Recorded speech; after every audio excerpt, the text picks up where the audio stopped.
The Peter principle for submission. This is for the more advanced submissives, but good to know for others.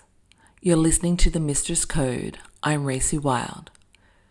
If you're a submissive who wants to serve powerfully, yes, powerfully, then you need to understand that some subs plateau in their submission.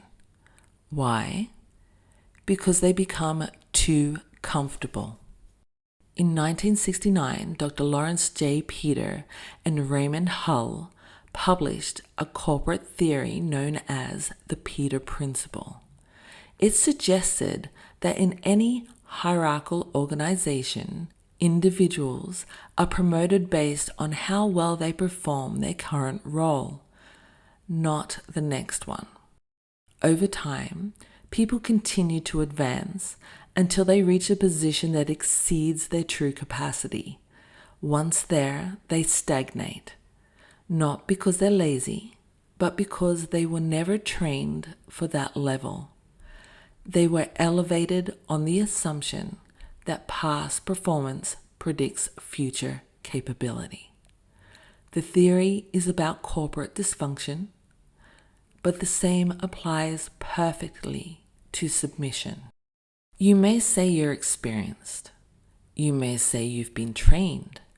You may offer rituals and language and consistency. But then, have you leveled off?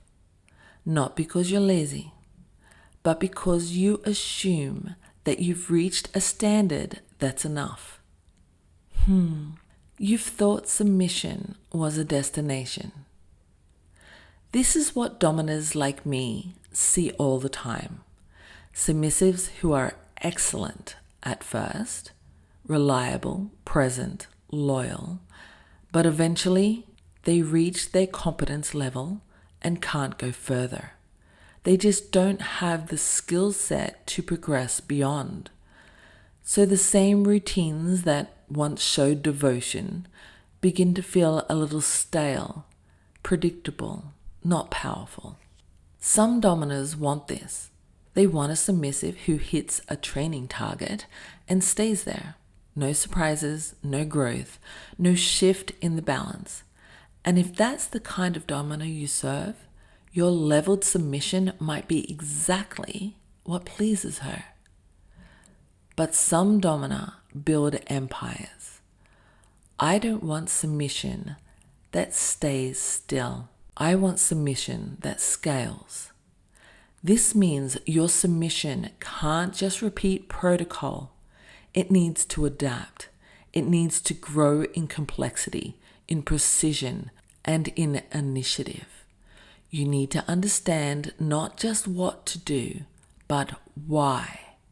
You need to anticipate her future, not just respond to her present.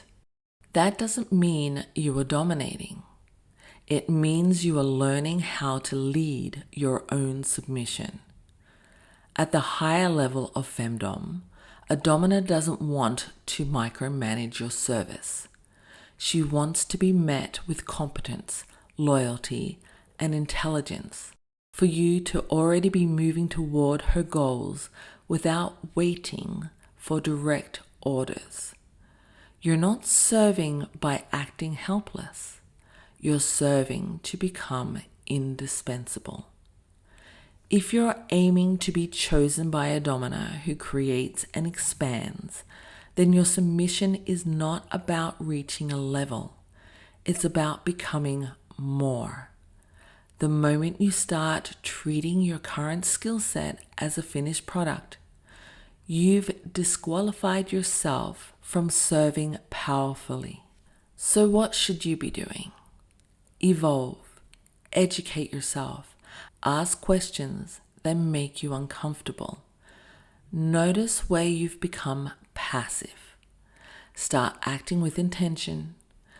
Think strategically about your role and how it supports her Femdom vision. Don't wait to be led. Lead your submission. And no, this does not mean to decide things on your own. unless you have been instructed to do so.